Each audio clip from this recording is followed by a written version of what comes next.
Selamat pagi. Pagi luar biasa. Yes. Bagaimana kabarnya hari ini? Baik, sehat, cerdas, luar biasa. Sebagai umat beriman, tentunya kita awali kegiatan ini dengan Doa. saudara. Hari ini tadi yang kita hadir siapa? Putra Pak. Yutra. Bunda Pancasila, akulah pendukungmu. Radio proklamasi, sedia berkorban untukmu. Pancasila dasar negara, rakyat adil makmur sentosa. Pribadi bangsaku, ayo maju, maju, ayo maju, maju, ayo maju, maju. Oke, terima kasih. Mari kita mengenal 7 kebiasaan. 1, 2, 3. Mari kita mengenal 7 kebiasaan anak Indonesia agar menjadi hebat. Pertama, bangun pagi. Kedua, beribadah. Yang ketiga, rajin berolahraga. Keempat, makan sehat, bergizi dan seimbang. Yang kelima adalah gemar untuk belajar. Keenam, bermasyarakat. Ketujuh, tidur cepat. Ayo, ayo, mari kita lakukan. Ayo, ayo, mari kita lakukan. Kita sudah paham tentang AI dan code. Nah, kenapa kita belajar tentang AI dan coding, teman-teman? Karena AI dan coding itu sangat melekat dengan kehidupan sehari-hari kita. Dan sebelum kita lanjut ke situ, Pak mau tanya dulu, teman-teman tahu tidak ini gambar apa? Gambar apa ini? Ya, ayam. Terus ini gambar apa? Gambar?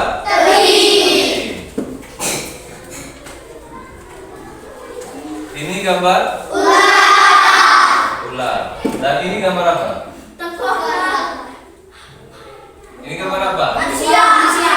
Manusia, tengkorak, ada lagi yang lain?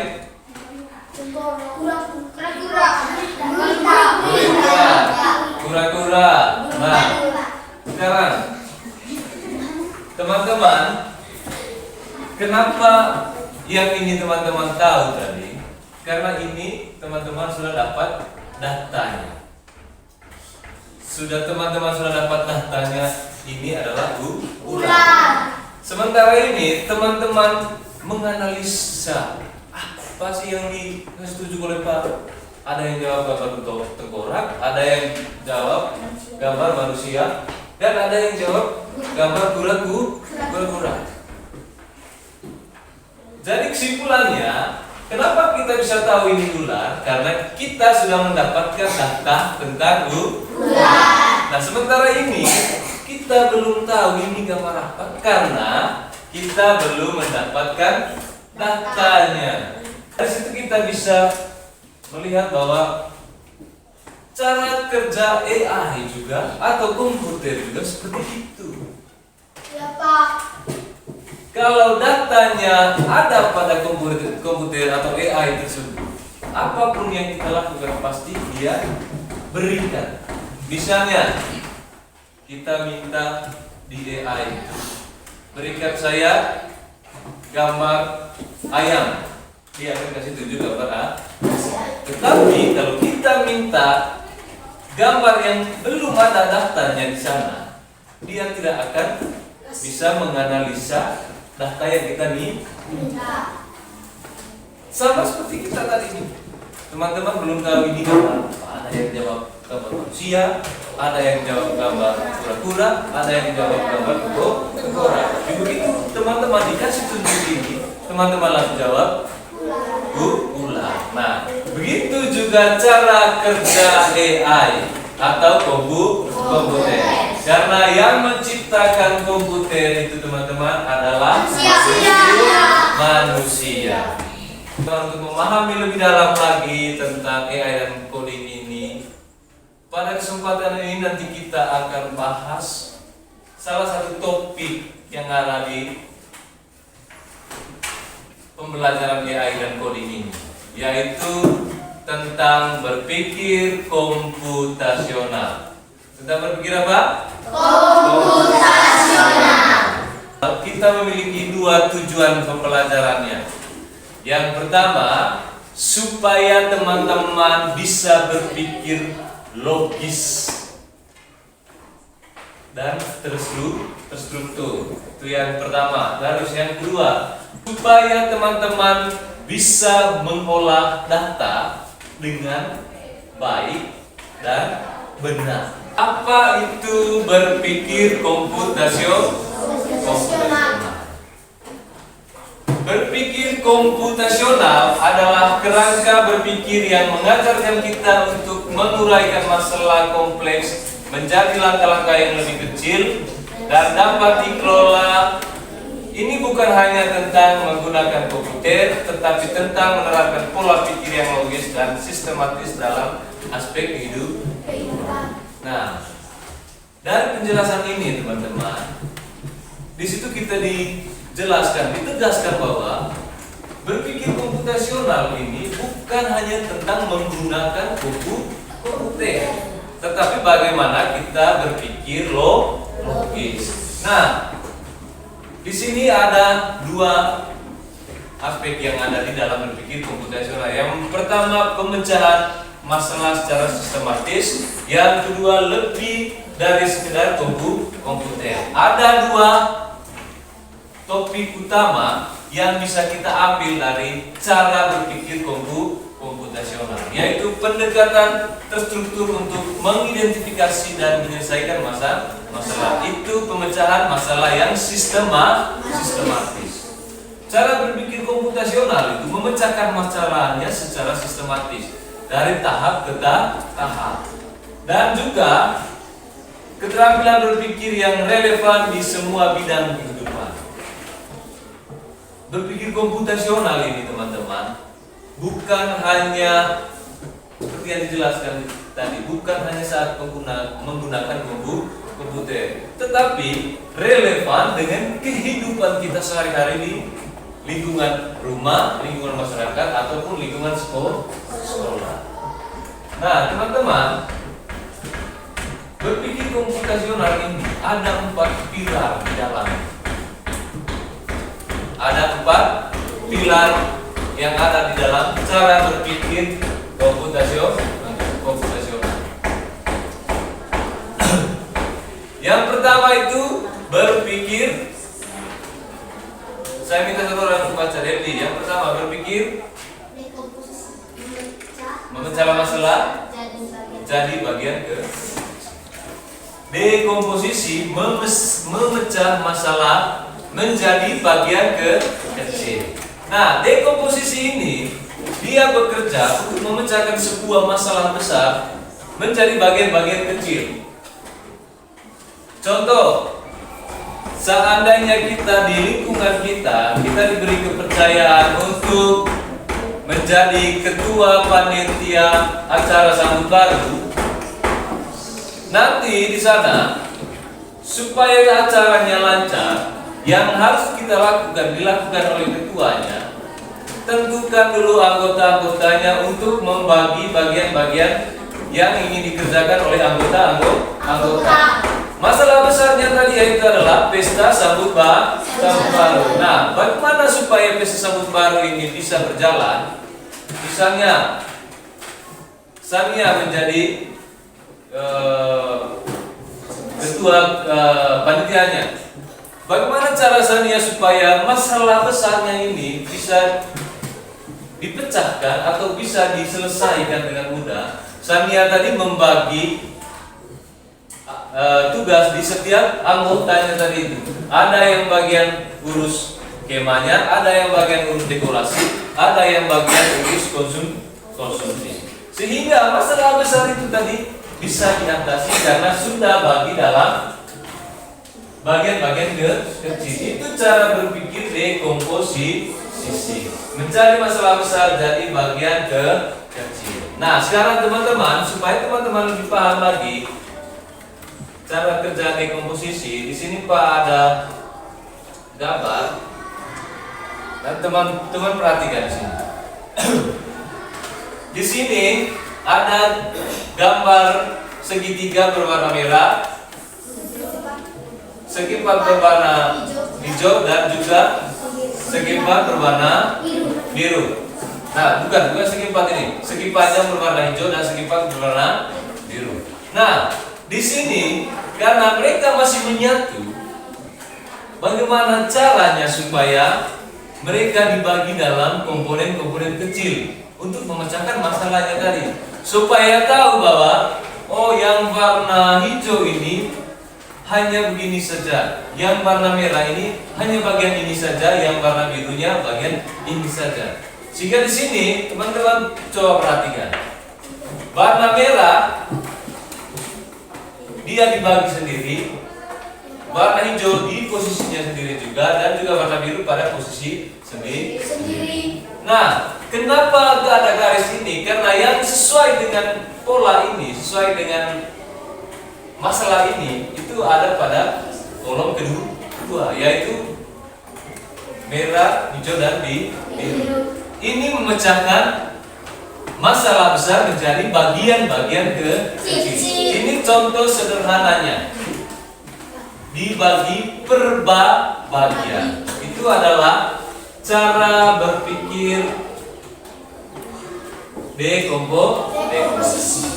Nah, yang berikut, pengenalan pola. Satu orang baca. Kita lihat. 2. Pengenalan pola. Mencari kesamaan atau pola dalam masalah. Mencari kesamaan atau pola dalam masalah. Nah, pola ini kita mencari kesamaan pola dalam sebuah masalah. Contoh, kita buat nasi goreng dengan pola panaskan minyak, goreng bawang, baru kasih masuk nasi ataupun sayur-sayurnya. Nah, begitu juga pola yang sama kalau kita menggoreng sayur. Yang kita lakukan pertama, panaskan minyak, kasih masuk bumbu-bumbunya, itu baru kasih masuk sayur-sayurannya. Nah, di situ polanya apa? Kasih panas minyak, goreng bumbu-bumbu, baru kasih masuk nasi. Pola nasi dan pola buat sayur itu sama, yaitu panaskan minyak, goreng bumbu, baru kasih masuk dia punya nasi. Begitu juga sayur, dan kasih panas minyak, goreng bumbunya, baru kasih masuk sayur. Nah, teman-teman, pengenalan pola itu dari seperti itu, mencari masalah, mencari kesamaan atau pola dalam sebuah masalah. Fokus kita adalah mencari kesamaan, sehingga kita bisa memecahkan masalahnya. Nah, sekarang coba perhatikan lagi gambar yang tadi. Coba teman-teman perhatikan di sini. Dari gambar ini,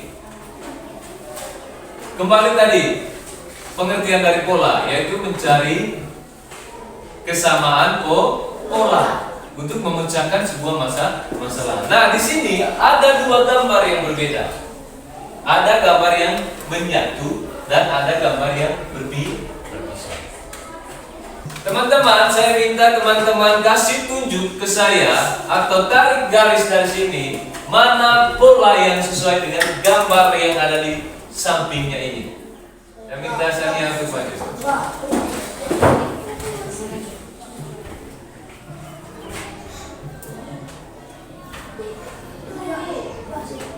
Iya. Polanya sama. Nah, di sini kita bisa lihat bahwa kenapa Sania bisa tunjuk di sini? Kenapa tidak di sini? Kenapa tidak di sini? Kenapa tidak di sini? Pola yang kita lihat di sini bukan bentuknya, tetapi apa?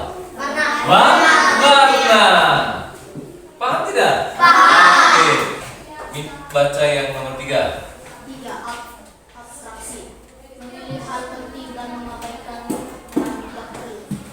Memilih hal penting dan mengabaikan yang tidak perlu. Memilih hal penting dan mengabaikan yang tidak perlu itu adalah fokus yang harus kita ketahui. Misalnya bicara tentang cerita tentang maling kundang. Tema maling kundang itu adalah anak yang durhaka. Jadi dari tema itu saja kita bisa tahu bahwa kalau kita baca cerita maling kundang, dia menceritakan bagaimana maling kundang tidak menghargai, tidak menghormati orang tua. Karena apa? Karena kita sudah tahu dia punya temanya itu anak yang durhaka. Itu adalah abstraksi, memilih hal penting dan mengabaikan yang tidak perlu. Misalnya satu lagi, teman-teman ingin pergi ke rumahnya Pak Fendi, tapi teman-teman tidak tahu posisi rumahnya Pak di mana. Yang tahu hanya Joko misalnya. Tetapi teman-teman mengajak Joko untuk ke sana, dia pada posisi tidak enak badan. Nah, apa yang harus kamu lakukan? Kamu tanya ke Joko, Joko kira-kira rumahnya Pak Fendi itu di mana posisinya? Nah, yang dijawab Joko itu pasti dia akan memberi atau menyampaikan hal-hal yang besar yang dapat dilihat atau gampang diingat. Misalnya, rumahnya Pak Fendi itu di depan Alfamart. Nah, tentu teman-teman sudah tahu bahwa Alfamart di Cancar ini kan hanya ada satu. Langsung teman-teman pergi ke Alfamart dan di situ baru teman-teman cari tahu rumahnya di mana, posisi tepatnya di mana. Joko tidak perlu jelas lagi bahwa kalau kamu mau ke rumahnya Pak Fendi, kamu jalan di sana, sebentar kamu melewati jembatan, terus ada pertigaan, kamu balik kanan. Terus sampai di sana ada pertigaan ke SMP, kamu lurus terus saja. Nah, itu bukan cara berpikir abstraksi. Nah, karena cara berpikir abstraksi tadi adalah dia memilih hal penting dan mengabaikan yang tidak perlu. Memilih hal pentingnya ini maksudnya tadi apa? Yang disampaikan oleh Joko, rumahnya Pak Fendi itu dekat dengan Alfamart. Langsung teman-teman, karena itu hal pentingnya, hal besarnya itu Alfamart. Berarti Alfamart itu hanya ada di Cancar. Algoritma membuat langkah-langkah jelas untuk menyelesaikan masalah. Algoritma membuat langkah-langkah untuk menyelesaikan masalah. Algoritma ini teman-teman sering kita lakukan tanpa kita sadari, sering kita lakukan di kehidupan kita sehari-hari. Contohnya seperti apa, Pak? Contohnya saat kamu mau datang ke sekolah, yang kamu lakukan di rumah itu merupakan algoritma, langkah-langkah untuk menyelesaikan masalah. Misalnya masalahnya tadi apa? Ingin berangkat ke sekolah. Tentunya teman-teman tidak langsung bangun, langsung berangkat. Pasti ada tahapan-tahapan atau langkah-langkah supaya kamu bisa datang ke sekolah. Kira-kira dari deskripsi yang Pak sampaikan tadi, apa saja langkah-langkah kalian sebelum kamu ke sekolah? Ayo, angkat tangan yang menjawab. Makan pagi. Mandi. Sikat gigi. sikat gigi, Bersihkan tempat tidur. bersihkan tempat tidur. Menyiapkan pakaian. Lagi berangkat ke sekolah. Nah, dari proses mandi saja teman-teman, itu dari langkah-langkah yang kamu buat. Dari proses mandi saja ada tahapan-tahapan, betul tidak? Betul. Tidak mungkin kamu langsung datang langsung ambil air siram. Pasti ada tahapan-tahapan. Yang pertama, siapkan airnya dulu. Terus yang berikut, ambil handuk. Terus tanggalkan semua pakaiannya. Habis itu ambil gayung dan siram air pakai sabun. Setelah pakai sabun bilas dan pakai handuk lagi untuk keringkan badan, itu baru pakai pakaian seragam. Itu adalah algoritma. Gambar tentang Profesi. Nah, tugasnya teman-teman di sini nanti apa? Arahkan masing-masing profesi ini ke alat atau bahan-bahan yang biasa mereka gunakan.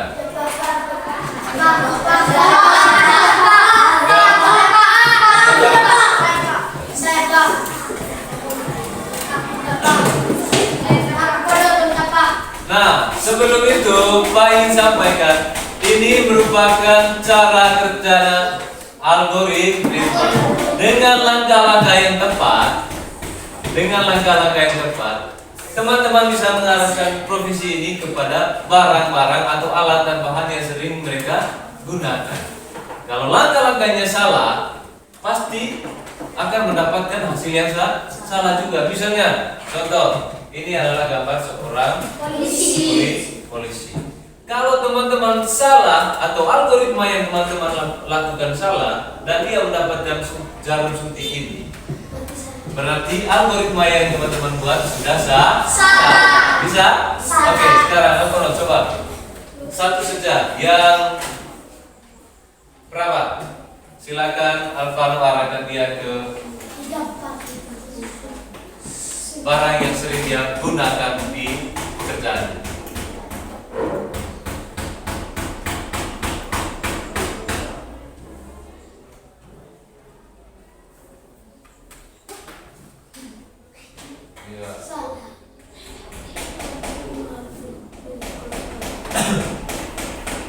Oke, tepuk tangan dulu untuk Alvaro. Dia berhasil mengarahkan. Dia berhasil mengarahkan profesi perawat ke jarum suntik yang dia biasa gunakan. Ini adalah pola yang digunakan oleh Alvaro, tapi sampai pada tujuan. Sementara masih banyak jalur yang bisa kita lalui supaya bisa masuk di sini. Nah, satu lagi.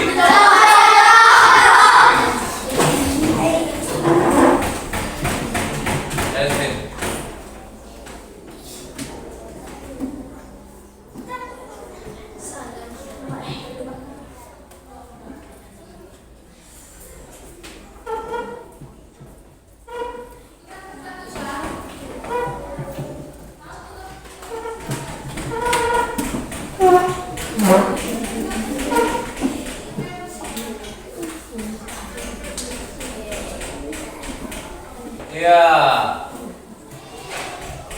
ini tadi adalah pemadam kebakaran. Jevin berhasil mengarahkan pemadam kebakaran kepada barang-barang yang dia sering gunakan. Oke, yang berikut. Yang perempuan dulu. Ya, yang perempuan. Cepat.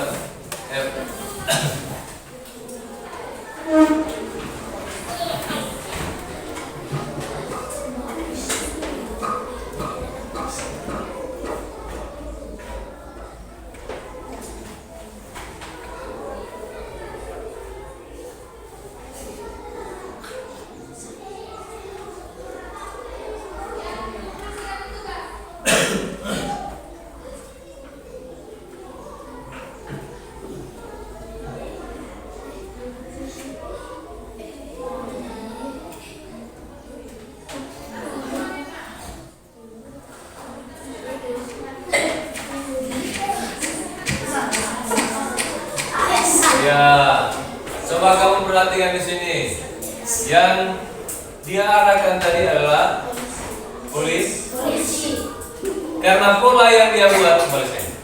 Terima kasih, tepuk tangan dulu ya. Karena pola yang dia buat salah, sehingga polisi dapat panci, bukan dapat yang dia barang yang sering dia pegang. Jadi kesimpulannya teman-teman, kalau kita salah membuat pola, tujuan awal kita akan berantakan. Jadi seperti ini contohnya, karena polanya salah, sehingga profesi polisi ini mendapatkan panci. Kenapa itu terjadi? Karena pola yang kita buat itu salah. Itu yang dimaksud dengan. Terus yang berikut, contoh dari pola dan abstraksi. Seperti yang kita sudah buat tadi, warna dan bentuk gambar. Di sini juga saat membereskan mainan, anak-anak secara alami menerapkan prinsip pengenalan pola atau abstraksi. Contoh, misalnya kamu membereskan mainan, tentu kamu memilah bahwa mainan mobil-mobilan taruh di kotak lain, mainan robot-robotan taruh di kotak lain. Itu tanpa kita sadari, teman-teman sudah menerapkan prinsip pengenalan pola dan abstraksi. Nah, apa abstraksinya itu? Teman-teman tahu bahwa ini yang namanya mobil, ini yang namanya robot. Dari sekian banyak mainan, teman-teman hanya fokus saja, tidak fokus pada warna, tidak fokus pada bentuk robot, tidak fokus pada besar kecil. Teman-teman hanya fokus saja, ini robot, ini mobil. Itu cara berpikir abstraksi, sehingga teman-teman bisa memilah ini robotnya taruh lain, mobilnya taruh lain. Nah, dalam pengenalan pola, teman-teman bisa melihat kesamaan. Misalnya mobil-mobilan, teman-teman memilah di situ. Oh, mobil yang warna merah taruh lain, mobil yang warna hijau taruh lain, mobil yang ukuran besar taruh lain. Itu yang dimaksud dengan cara penerapan atau cara berpikir atau cara kerja dari pola. Sementara abstraksi tadi dia tidak membedakan ini robot kecil, ini robot besar, ini mobil kecil dan mobil besar. Dia hanya fokus pada ini robot dan ini mobil. Sehingga kita ambil semua, mau bentuk mobilnya bagaimana kita taruh di satu itu cara berpikir abstraksi. Ini tadi contoh algoritma sederhana. Langkah 1, persiapkan, ambil sikat gigi dan pasta gigi, tuangkan pasta gigi secukupnya. Seperti yang sudah paham? Atau ada yang belum paham? Nah, oke. Untuk itu teman-teman, saya minta teman-teman untuk menyelesaikan tugas kelompok yang akan Pak berikan, dan kita di sini kan ada 6 kelompok. Nanti teman-teman isi LKPD ini sesuai dengan 4 pilar cara berpikir komputasional tadi. Bisa?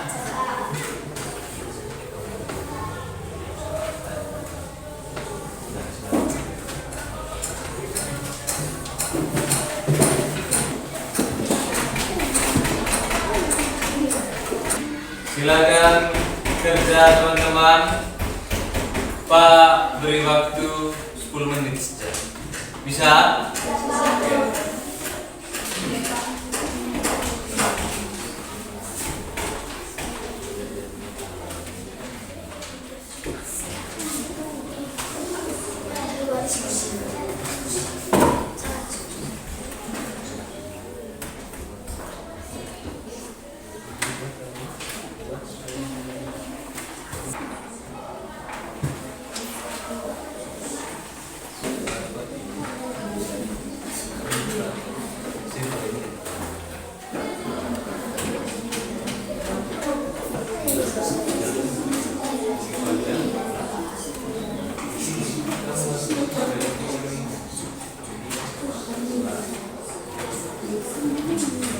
Nah, kalau sudah bisa dikumpul.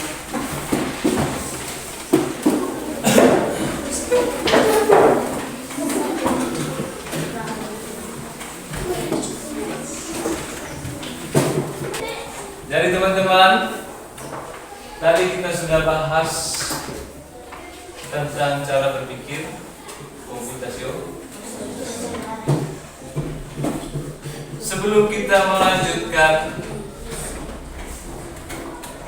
apa itu komputasional, kira-kira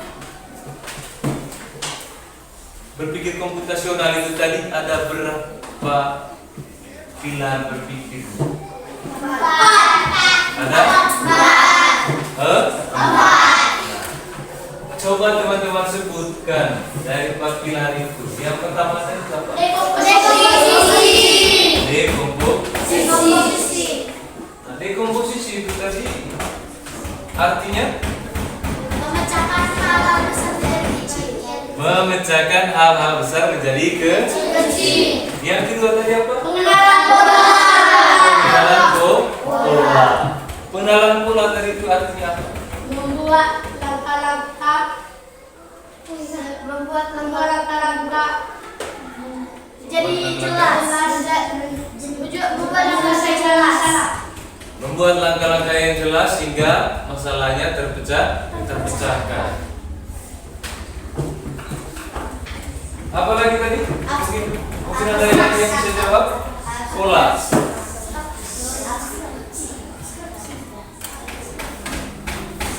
Ya, berikut.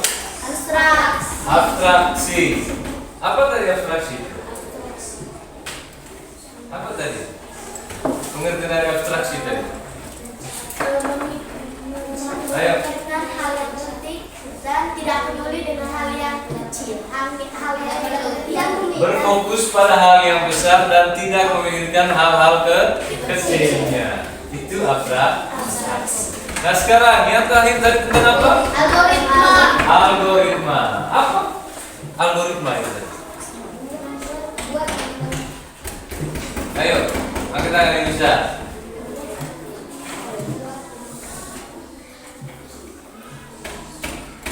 Algoritma. Ayo teman-teman. Algoritma tadi adalah membuat langkah-langkah yang jelas sehingga bisa mendapatkan hasil atau tujuan yang tepat. Itulah algoritma.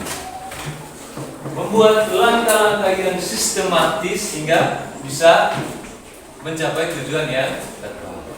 Oke teman-teman, sebelum kita menyimpulkan materi pada pagi hari ini, Pak punya satu game algoritma.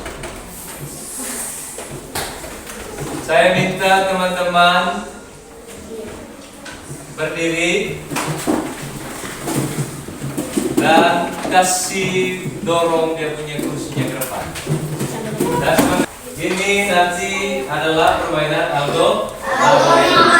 Dengan langkah-langkah yang tepat, teman-teman bisa mengarahkan salah seorang untuk mencapai tujuan. Di dalam permainan ini ada cara kerja abstrak, algoritma, pola, dan juga dekomposisi. Dari situ nanti teman-teman akan tahu bahwa polanya seperti ini, dekomposisinya ini, abstraksinya ini, dan algoritmanya ini. Bisa? Bisa, Pak. Nah, yang berikut supaya teratur, saya minta teman-teman mundur lagi. Yang main pertama itu perempuan. Yang jadi aktornya punya arahnya. Kita pakai kita punya tempat duduk.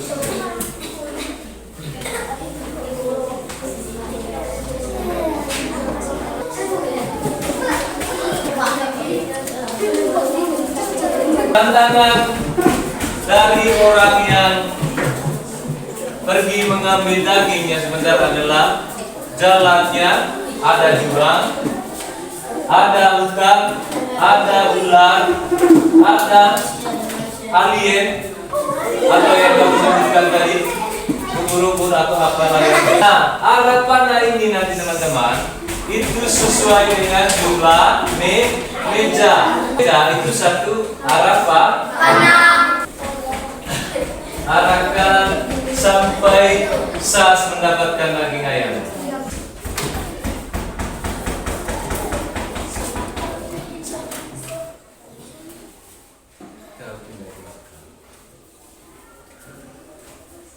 Ayo. Jangan sampai dia mendapatkan ular dan arah panahnya itu harus tepat.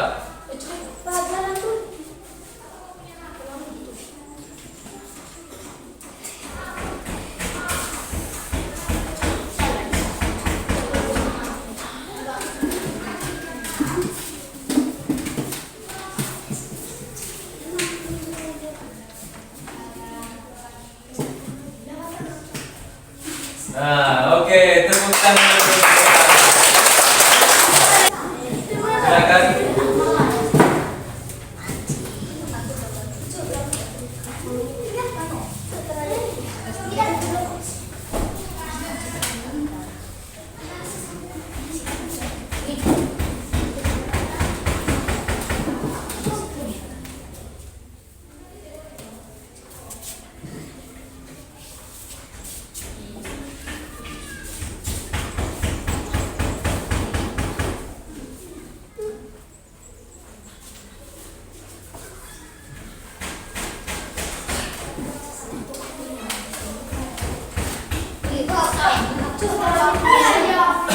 Ya, oke.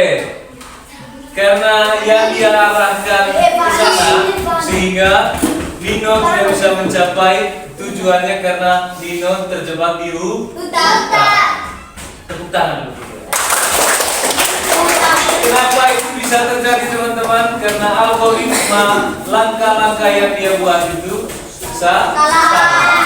Oke, terima kasih karena teman-teman tadi sudah mengikuti game dari cara berpikir komputasional tadi, sehingga teman-teman paham bahwa untuk mencapai tujuan yang kita ingin tujui memiliki tahapan-tahapannya, langkah-langkah dengan langkah-langkah yang sistematis dan juga jelas. Bisa ini teman-teman? Bisa.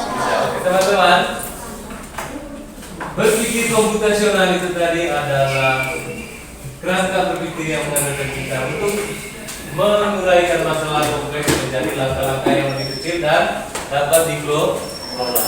Di dalam berpikir komputasional tadi, seperti yang kita sudah jelaskan, ada 4 pilar di dalamnya. Teman-teman tadi sudah menjawab, Pak punya pertanyaan. Ada 4 pilar dan juga yang pertama tadi adalah berpikir dekomposisi. Yang kedua, berpikir pengenalan pola, yaitu yang berikut abstraksi, dan yang terakhir tadi algoritma. Teman-teman, dari keempat pilar cara berpikir komputasional ini, mereka memiliki hubungan yang erat dengan kehidupan sehari-hari kita, baik itu di lingkungan keluarga ataupun lingkungan sekolah ataupun lingkungan masyarakat. Setiap hal-hal yang kita lakukan itu di dalamnya ada cara kerja atau pola pikir dari 4 pilar dalam berpikir komputasional. Dari kesimpulannya teman-teman, cara berpikir komputasional itu adalah cara berpikir yang sistematis, terarah, logis, dan etis. Berpikir komputasional adalah cara berpikir yang sistematis, terstruktur, dan terarah, sehingga mendapatkan hasil yang jelas. Bisa pahami teman-teman? Bisa, Pak. Oke. Terima kasih atas partisipasi teman-teman pada pagi hari ini. Semoga apa yang Pak sampaikan dapat bermanfaat. Dan yang berikut, kira-kira dalam proses pembelajaran yang tadi, apa yang teman-teman rasakan? Apakah teman-teman jenuh, bosan, happy? Apakah teman-teman mungkin teman-teman marah dengan Pak punya cara? Teman-teman merasa Happy. Pak mau tanya, kenapa juga penasaran? Kenapa kamu merasa happy dalam proses pembelajaran ini? Karena Oke teman-teman, terima kasih. Jadi yang ingin Pak sampaikan bahwa belajar tentang AI dan coding itu adalah hal yang seru. Di dalamnya nanti ada banyak game-game yang akan kita lakukan bersama. Bisa teman-teman ya? Bisa. Oke, terima kasih. Dan yang berikut teman-teman, pada kesempatan ini juga Pak mau menyampaikan bahwa untuk tugasnya nanti teman-teman kerjakan di rumah. Pak akan bagikan soal-soalnya dan di pertemuan berikut itu dikumpulkan. Nanti Pak akan bagi tugasnya. Teman-teman silakan kerja di rumah. Dan tugas ini nanti tugas kelompok juga. Bisa? Oke.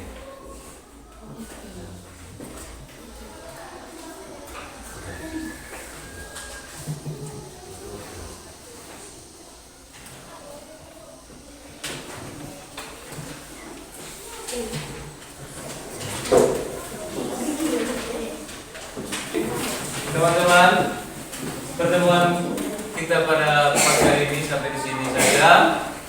Dan untuk mengakhiri kegiatan kita akhiri dengan doa. Ayo semua berdiri. Teman-teman berikan